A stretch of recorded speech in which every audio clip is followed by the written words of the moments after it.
Ya, walaupun punya kesempatan, karena jabatannya tinggi, bisa korupsi miliaran kalau dia mau. Tapi walaupun tidak ada orang tahu, dia punya kebijakan sendiri, tapi ketahuilah Allah Maha mengetahui apapun yang kita kerjakan. Sehingga walaupun punya kebijakan sendiri, merasa dilihat Allah, tidak akan korupsi. Ya, akan menjadi orang yang baik. Mula niki pejabat-pejabat negara kita ini jika memiliki tingkat ihsan dalam beragama, itu akan menjadi pemimpin-pemimpin yang dibanggakan karena tidak melakukan perbuatan-perbuatan yang menyimpang. Ya.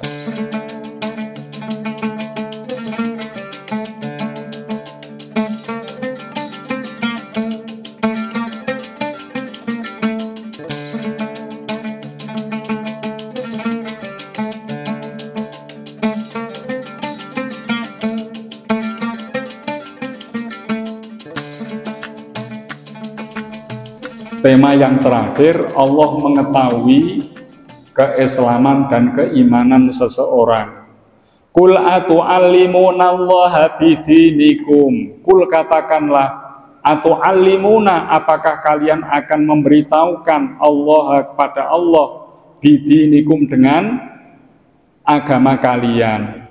Jadi nggak perlu orang Badui menyampaikan kami telah beriman, kami telah berislam, karena Allah itu mengetahui keadaan agama seseorang sangat jelas diketahui Allah.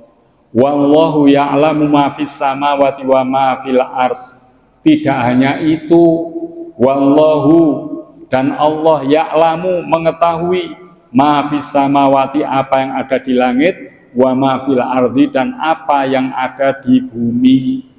Bukan hanya iman Islam seseorang, seluruh yang ada di langit dan di bumi Allah mengetahui dengan jelas. Nah, niki napa sing kula panjenengan raosaken niki, apakah kita tergolong orang mukmin yang mantap atau baru sekedar Islam? Ini Allah sangat jelas mengetahuinya. Wallahu bikulli syai'in alim. Wallahu, dan Allah bikulli syai'in, dengan segala sesuatu, alimun, maha mengetahui. Allah maha mengetahui apapun yang terjadi hari ini atau yang telah berlalu maupun yang akan datang. Yang akan datang Allah tahu semuanya. Karena pengetahuan Allah meliputi segala sesuatu.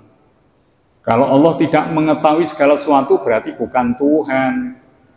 Ya, karena tidak punya kemampuan mengetahui segala yang ada. Maka Allah ini bikulli syai'in alim, mengetahui atas segala sesuatu. Yamunnuna alaika an aslamu. Yamunnuna, mereka merasa memberi nikmat alaika kepadamu Nabi Muhammad, an aslamu, bahwa mereka masuk Islam.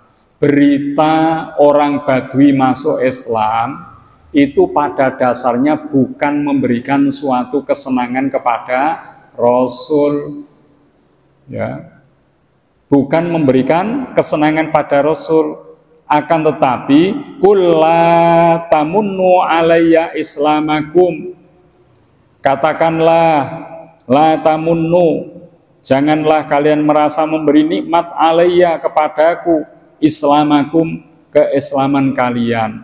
Ini Rasulullah meluruskan orang-orang Badui, jangan bilang kalau keislamanmu itu memberi kenikmatan kepadaku, kata Rasulullah. Akan tetapi balillahu yamunu alaikum, akan tetapi bahkan Allah yamunu, memberi nikmat alaikum, atas kalian. Jadi jangan merasa keislaman orang Badui menyenangkan Rasul, menambah nikmat kepada Rasul, tetapi keimanan orang-orang Badui, keislaman orang Badui itu karunia Allah yang harus disyukuri. Terus kula njenengan nggih sami, Kita memeluk ajaran Islam ini tidak menambah senangnya Rasulullah, tidak menambah kenikmatan bagi Rasul.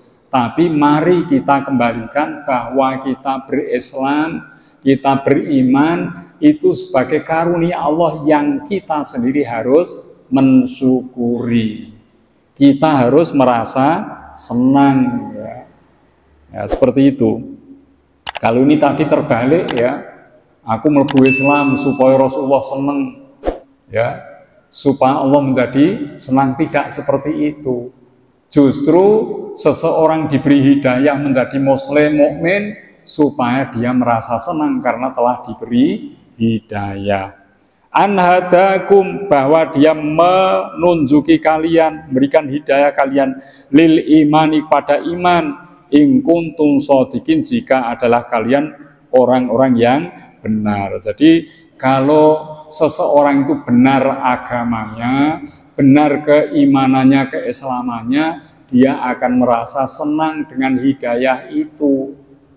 Bukan Rasul merasa senang karena keimanan dan keislaman mereka, ya.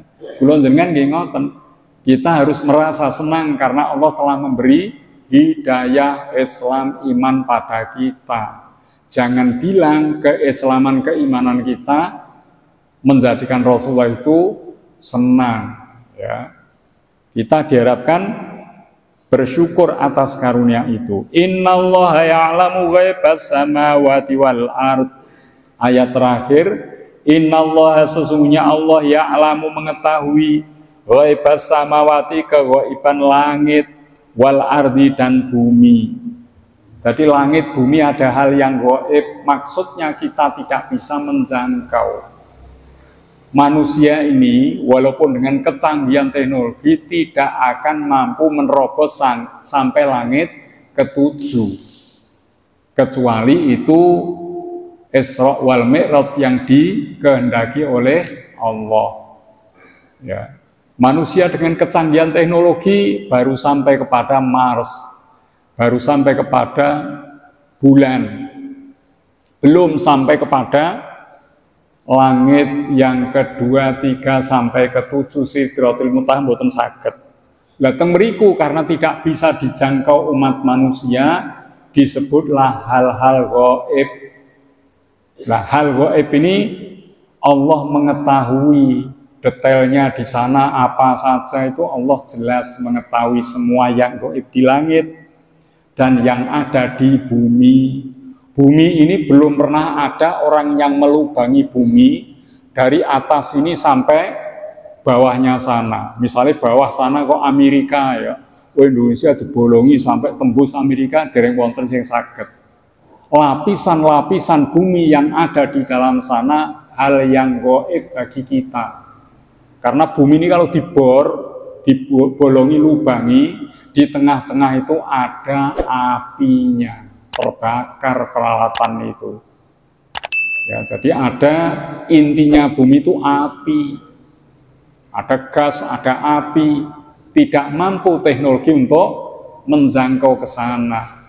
Maka hal yang gaib di dalam bumi hanya Allah yang mengetahui. Hal gaib di langit Allah yang mengetahui, karena wallahu basirun bima ta'malun, dan Allah basirun, maha melihat, bima ta'malun, dengan apa yang kalian kerjakan. Ojo meneh perbuatan kula jenengan nggih. Langit yang tidak bisa dijangkau manusia, bumi pun yang tidak dikenal oleh manusia di dalamnya, Allah tahu.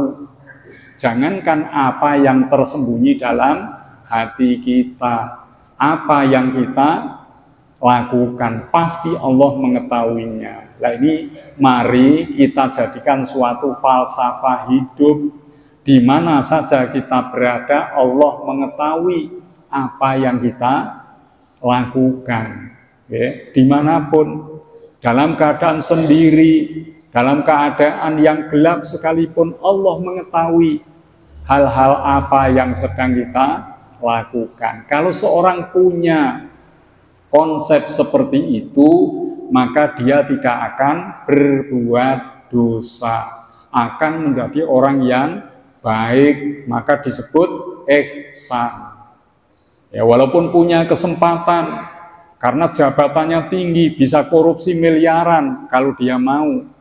Tapi walaupun tidak ada orang tahu, dia punya kebijakan sendiri, tapi ketahuilah Allah Maha mengetahui apapun yang kita kerjakan. Sehingga walaupun punya kebijakan sendiri, merasa dilihat Allah, tidak akan korupsi. Ya, akan menjadi orang yang baik.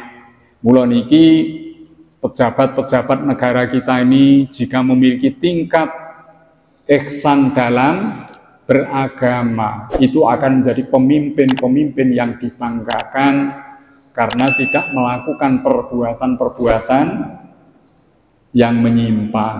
Ya, tapi kalau mereka merasa aman dari yang dilakukan, merasa tidak ada yang tahu, atau yang tahu sudah dibungkam dengan jumlah uang sehingga semuanya diam, yang seperti ini, ya, orang itu akan mudah berbuat dosa karena merasa Allah tidak bersama mereka, Allah tidak melihat perilaku perbuatan mereka. Jadi sekali lagi, mari kita menjadi hamba-hamba Allah yang merasa dilihat Allah dalam segala gerak-gerik kita, dimanapun kita berada, kapanpun waktunya. Ya.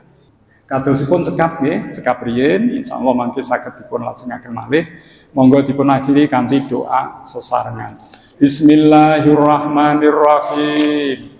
Allahumma rahamni bil Qur'an waj'alhu li imaman wa nuran wa hudan wa rahmah. Allahumma dzakirni minhu ma nasitu wa 'allimni minhu ma jahiltu warzuqni tilawatahu ana al-laili wa atrafan nahar waj'alhu li hujjatan ya rabbal alamin. Bismillahirrahmanirrahim. Allahumma anta rabbi la ilaha illa anta khalaqtani wa ana abduka wa ana ala ahdika wa wa'dika mastata'tu a'udzu bika min syarri ma sana'tu abu'u laka bi ni'matika alayya wa abu'u laka bi dzambi faghfirli fa innahu la yaghfirud dzunuba illa anta subhanakallahumma wa bihamdika asyhadu an la ilaha illa anta astaghfiruka wa atubu ilaihi. Mekaten bilangken matur wonten kekirangan nyuwun pangapunten. Wallahul muwaffiq ila aqwamit thoriq. Wassalamu alaikum warahmatullahi wabarakatuh.